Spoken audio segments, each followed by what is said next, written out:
कुछ समय पहले की बात है। रायपुर नाम के गांव में दो देवरानी जेठानी रहा करती थी। जेठानी की बेटी अंजलि और देवरानी की बेटी प्रीता थी। अंजलि बहुत ही अच्छे स्वभाव की लड़की थी और वो पढ़ाई में बहुत ही ज्यादा होशियार थी। हमेशा सबकी मदद किया करती थी और अपनी माँ के कामों में भी हाथ बटाया करती थी। लेकिन अंजलि के पिता नहीं थे और माँ भी अक्सर बीमार रहा करती थी। वहीं दूसरी तरफ प्रीता बिल्कुल भी अच्छे स्वभाव की लड़की नहीं थी। वो कभी भी किसी की मदद नहीं करती थी। बस हमेशा उसे सजने संवरने का और पार्टियां करने का शौक था। अंजलि और प्रीता दोनों एक ही स्कूल में पढ़ती थी। दोनों का 10th क्लास का रिजल्ट आ जाता है। अंजलि पूरे स्कूल में टॉप करती है और वहीं प्रीता फेल हो जाती है। तभी अंजलि की माँ प्रीता की माँ के लिए मिठाई लेकर जाती है और उनसे कहती है, अरे कम्मो कहाँ हो? देखो मेरी बेटी ने पूरे स्कूल में टॉप किया है। मैंने सब जगह मिठाई बांट दी है, तुम ही रह गई। ये लो, तुम भी मुँह मीठा कर लो। और ये बताओ प्रीता बिटिया का रिजल्ट कैसा रहा? दीदी इतनी भोले बनने का ड्रामा मत कीजिए। मुझे अच्छी तरह से पता है कि आप जख्म पर नमक डालने का काम कर रही हैं। आपको अच्छी तरह से पता है कि मैं सुबह से अपने रूम से बाहर नहीं निकली। मैं अपना मुंह छुपा रही हूँ क्योंकि मेरी बेटी ने मुझे मुंह दिखाने के काबिल ही नहीं छोड़ा। वो फेल हो गई है और आपकी बेटी ने तो पूरे स्कूल में टॉप किया है। अब तो ढोल बजाती फिर रही है और अब मिठाई लेकर आ गई मेरे पास। चली जाइए यहाँ से, मुझे नहीं खानी कोई मिठाई। नहीं कम्मो, सच में मुझे अंजलि ने कुछ भी नहीं बताया। और भला तुम तो मेरी छोटी बहनों की तरह हो, मैं ऐसा क्यों करूँगी? और कम्मो, तुमने प्रीता को ढील भी तो बहुत दे रखी है। उससे कुछ कहती भी नहीं हो। वो बस अपने दोस्तों के साथ घूमती फिरती रहती है। अंजलि उसे बहुत समझाने की कोशिश करती है लेकिन वो अंजलि को भी तो कुछ नहीं समझती। कम्मो, तुम परेशान मत हो, प्रीता भी पास हो जाएगी। बस तुम उसके ऊपर थोड़ा ध्यान दो। ऐसा कहकर अंजलि की माँ वहाँ से चली जाती है। कुछ समय के बाद प्रीता घर आती है तो कम्मो उसको जोर से थप्पड़ मारकर कहती है, प्रीता, मैं तुमसे क्या चाहती थी? बस यही तो कि तुम उस अंजलि की बच्ची से ज्यादा नंबर लाकर पास हो जाना। लेकिन नहीं, वो अंजलि की बच्ची विधवा की बेटी, उसने पूरे स्कूल में टॉप किया है, अपनी माँ का नाम रोशन किया है और घर आकर अपनी माँ के साथ कामों में भी हाथ बटाती थी। उसके बाद भी वो फर्स्ट आई और तुम्हें तो किसी चीज की कोई टेंशन ही नहीं थी, ना पैसों की। और तुम ट्यूशन भी लेती हो, फिर भी तुम फेल हो गई। तुमने तो मुझे सोसाइटी में मुंह दिखाने के काबिल भी नहीं छोड़ा। चली जाओ यहाँ से, मेरी नजरों से दूर हो जाओ। प्रीता को अपनी माँ के थप्पड़ का बहुत ही ज्यादा बुरा लगता है और वो तुरंत अंजलि के पास जाती है। वहाँ पर अंजलि पढ़ाई कर रही थी। तभी वो अंजलि की किताबों के ऊपर पानी फेंक देती है। सारी किताब पानी की वजह से गीली हो जाती है और सभी खराब हो जाती है। तभी अंजलि प्रीता से कहती है, प्रीता, ये तुमने क्या कर दिया? माँ ने अपनी आखिरी निशानी, अपना मंगलसूत्र बेचकर मेरे लिए नया कोर्स खरीदा था और तुमने वो सब खराब कर दिया। प्रीता, मेरे पिता नहीं है, मेरी अकेली माँ मेरा कितनी मुश्किलों से पालन पोषण करती है, मुझे पढ़ाती है। तुम अच्छी तरह से जानती हो, फिर भी तुमने ऐसा क्यों किया? और मैंने तुम्हारा क्या बिगाड़ा था जो तुम मेरे साथ हमेशा ऐसा ही करती हो? अंजलि की बच्ची इतना सब कुछ कर दिया और मुझसे कह रही है कि मैंने क्या किया है। तेरी वजह से आज पहली बार मम्मी ने मुझे थप्पड़ मारा है। मुझे पढ़ने का शौक नहीं है, तुझे किताबों का कीड़ा बनने का शौक है, तो इसमें मेरी क्या गलती है? मगर नहीं, मम्मी हमेशा तुझसे मेरा कंपैरिजन करती है। मुझे नहीं बनना तुम जैसी बहन जी और किताबों का कीड़ा। मुझे तो अपने शौक पूरे करने हैं, पार्टियां करनी है, दोस्तों के साथ घूमना फिरना है। अगर तू पढ़ेगी नहीं तो टॉप कैसे करेगी? और माँ मेरा तुझसे कभी कंपैरिजन भी करेंगी ही नहीं, इसलिए मैंने तेरी किताबें खराब कर दी है ताकि तू स्कूल ना जा सके, क्योंकि मैं अच्छी तरह से जानती हूँ कि तेरे पास इतने पैसे नहीं है कि तू दोबारा से कोर्स की किताबें खरीद सके।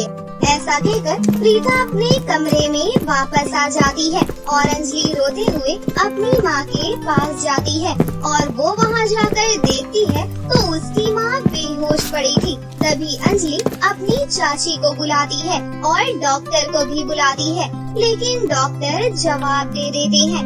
तभी अंजलि की माँ कम्मो से कहती है, कम्मो, तुम मेरी देवरानी हो और अंजलि की चाची। अंजलि के पिता उसे पहले ही छोड़कर जा चुके हैं और अब मेरे पास भी ज्यादा समय नहीं है। मेरी प्यारी बेटी की जिम्मेदारी अब मैं तुम्हें सौंप कर जा रही हूँ। मेरी बेटी का अच्छे से ख्याल रखना, उसे कभी माँ की कमी महसूस मत होने देना। मेरी बच्ची बिल्कुल अकेली रह जाएगी, उसे बिल्कुल अपनी बेटी प्रीता की तरह ही प्यार करना। अंजलि के पिता की जो भी प्रॉपर्टी थी वो सब मैंने तुम्हारे नाम कर दी है। अब सब कुछ तुम्हें ही देखना है, ठीक है कम्मो? हाँ, क्यों नहीं दीदी, बिल्कुल। अंजलि को तो मैं पहले से ही अपनी बेटी जैसी समझती हूँ और प्रीता के पिता भी तो अंजलि से कितना ज्यादा प्यार करते हैं। आप बिल्कुल भी परेशान मत होइए, हम इसका बहुत अच्छे से ख्याल रखेंगे, बिल्कुल अपनी बेटी बना के रखेंगे। अंजलि की माँ को कम्मो के ऊपर भरोसा हो जाता है। ऐसे ही कुछ दिन बीत जाते हैं और गंभीर बीमारी के चलते अंजलि की माँ की मृत्यु हो जाती है। अंजलि अपनी माँ के मरने के बाद बहुत ज्यादा रोती है। माँ, आंखें खोलिए, मुझे अकेले छोड़कर आप नहीं जा सकती। आप ही तो मेरा सब कुछ थी, आप ऐसे छोड़कर चली जाएंगी तो मैं कैसे जीऊंगी? पिताजी तो मुझे छोटी उम्र में ही छोड़कर चले गए और आप भी नहीं। माँ, कृपया करके अपनी आंखें खोलिए, अपनी बेटी से बात कीजिए।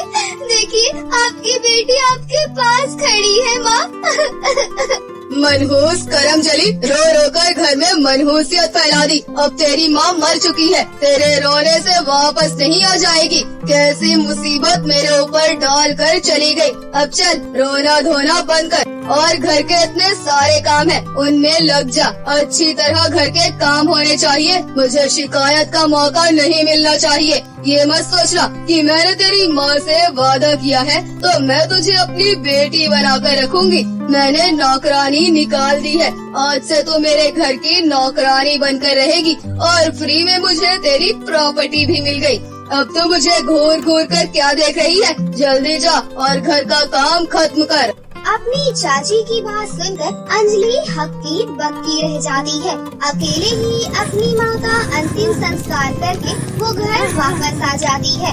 अभी उसकी माँ की आँख ठंडी भी नहीं हुई थी और वो घर आकर घर का सारा काम करती है और अगले दिन जल्दी जल्दी दोनों माँ बेटी के लिए नाश्ता भी बनाती है और स्कूल के लिए तैयार होकर जाने लगती है कि तभी कम्मो उसके बाल खींचते हुए उससे कहती है, क्यों महारानी, कहाँ जा रही हो? मेरी बिना इजाजत के घर के इतने सारे काम हैं, वो कौन करेगा? तेरी मरी हुई माँ। महारानी, स्कूल जाने को तुझसे किसने कह दिया? अब तू पढ़ाई नहीं करेगी। मैं तो पहले से ही यही चाहती थी कि तू पढ़ाई ना करे, क्योंकि तेरी वजह से मेरी बेटी पीछे रह जाती थी और मेरा सोसाइटी में नाम खराब होता था। अब मेरे पास इतने फालतू के पैसे भी नहीं है जो मैं तेरी पढ़ाई में खर्च करूं, इसलिए चुपचाप घर के काम कर। चल जा, ड्रेस उतार और घर के काम कर। नहीं चाची जी, मेरा स्कूल बंद मत कीजिए,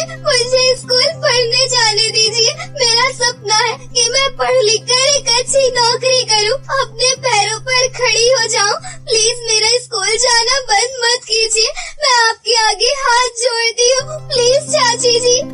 अच्छा मनहूस, मेरे सामने खड़ी होकर जुबान चला रही है। रुक, तुझे तो मैं अभी सबक सिखाती हूँ। तेरे स्कूल जाने का भूत तो मैं अभी उतारती हूँ। इतना कहकर कम्मो बेचारी अंजलि की बहुत ज्यादा पिटाई करती है। जब तक वो स्कूल जाने के लिए मना नहीं कर देती तब तक वो उसे मारती रहती है। बेचारी अंजलि का सपना टूट जाता है और वो पढ़ाई छोड़कर अपनी चाची की नौकरानी बनकर उनके घर में रहने लगती है। सुबह से शाम तक काम करती और दोनों माँ बेटी अंजलि को खाने के नाम पर अपने आगे का बचा कुचा खाना देती और पहनने के लिए फटे पुराने कपड़े।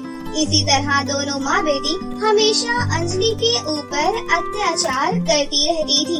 ऐसे ही एक दिन कम्मो अंजलि से कहती है, सुन मनहूस, हाँ तुझसे ही कह रही हूँ, इस घर की नौकरानी तू ही तो है और कोई तो है नहीं। शाम को मेरी कुछ सहेलियाँ आ रही है, घर की अच्छी तरह से सफाई कर देना। मुझे घर के अंदर जरा भी गंदगी नहीं दिखनी चाहिए। और हाँ, मेरी सहेलियों को चाइनीज खाना पसंद है तो चाइनीज खाना बना लेना।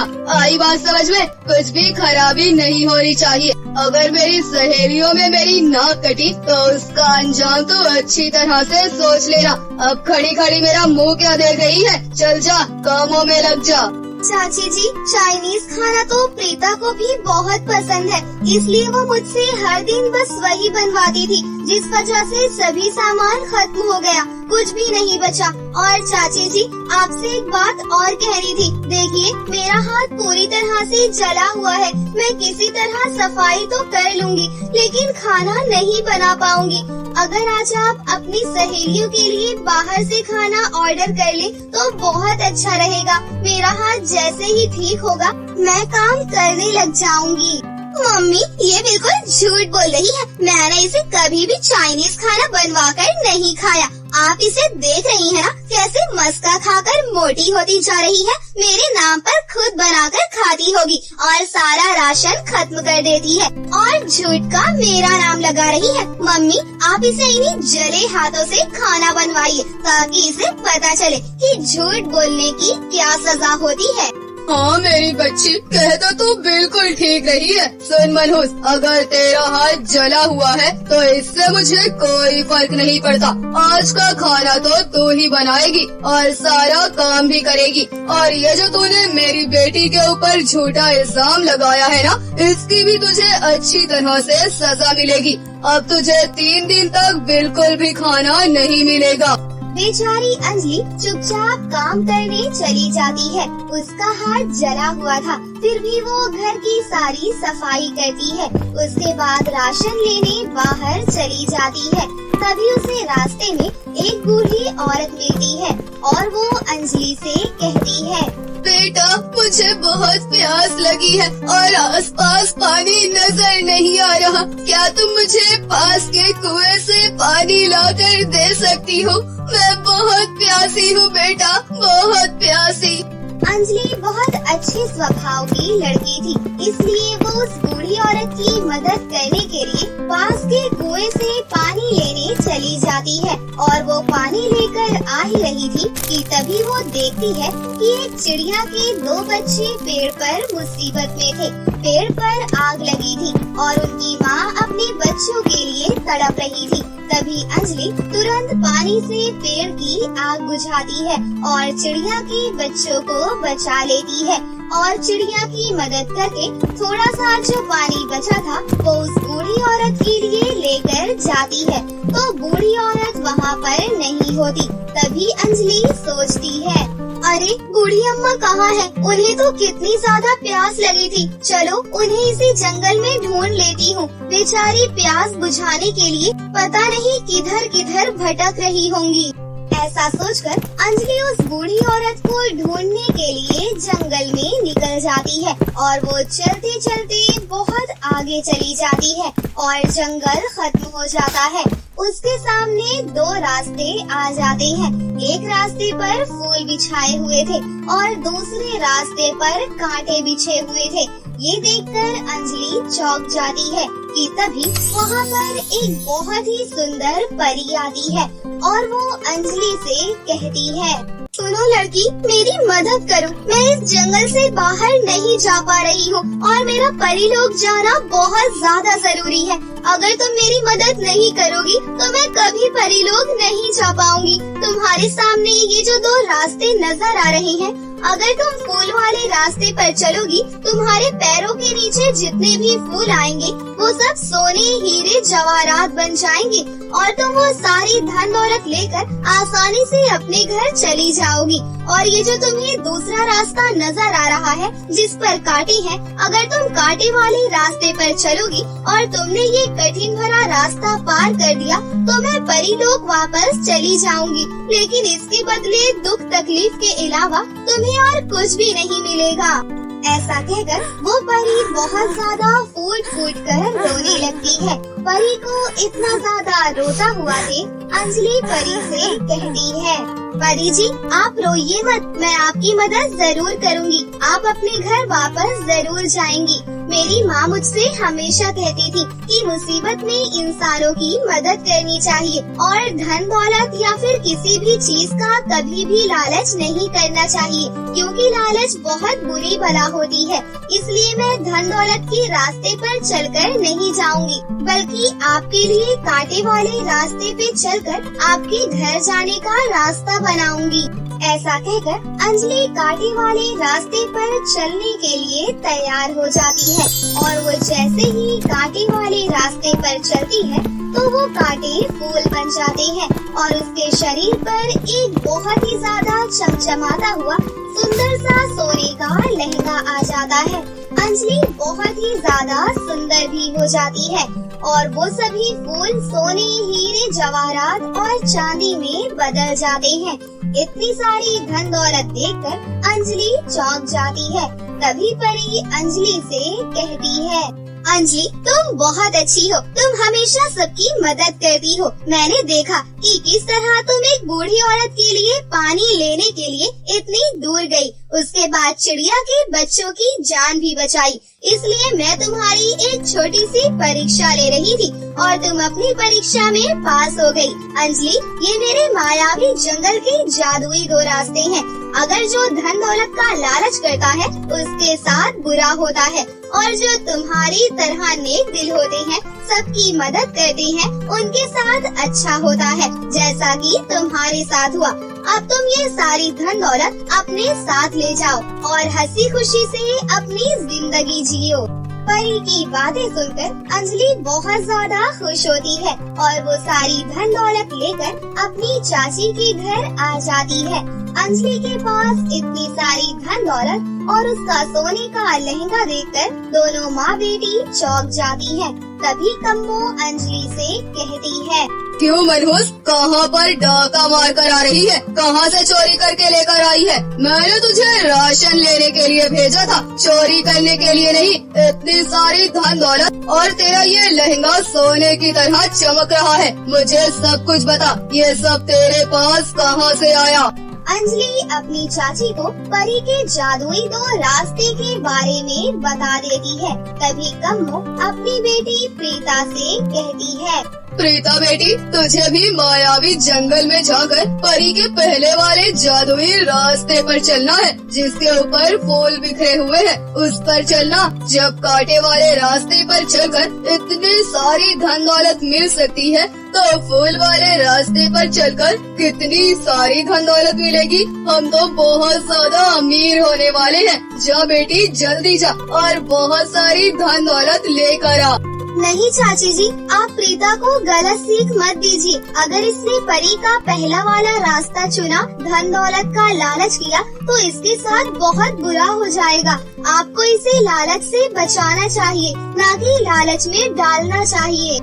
ये ज्ञान की बातें किसी और को सिखाना मुझे नहीं। मुझे तेरी ये चाल अच्छी तरह से नजर आ रही है। तो ऐसा जानबूझकर कह रही है ना, ताकि मेरी बेटी फूल वाले रास्ते पर चलकर ज्यादा धन दौलत ना लेकर आ जाए। मैं अच्छी तरह से समझ रही हूँ कि तू क्या चाहती है। बेटा, तो इसकी बातों में मत आना। तू परी के पहले वाले जादुई रास्ते पर ही चलना, ताकि हम बहुत ही जल्दी बहुत ज्यादा अमीर हो जाएं।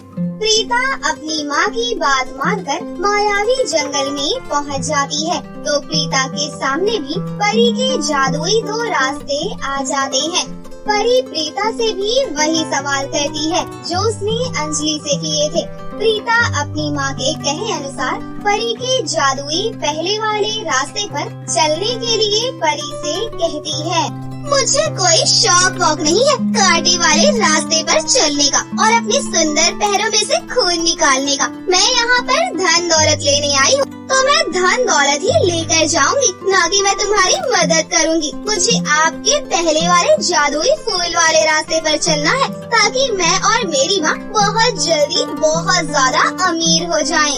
परी प्रीता को पहले वाले जादुई रास्ते पर चलने के लिए कह देती है और वो जैसे ही फूल वाले रास्ते पर कदम रखती है तो फूल कांटे बन जाते हैं और उसके पैरों से बहुत ज्यादा खून निकलता है और उसकी सुंदर सी ड्रेस मामूली सी गरीबों वाली ड्रेस में बदल जाती है और वो एक अलग ही भयानक दुनिया में पहुंच जाती है और वहाँ से कभी भी वापस नहीं आती।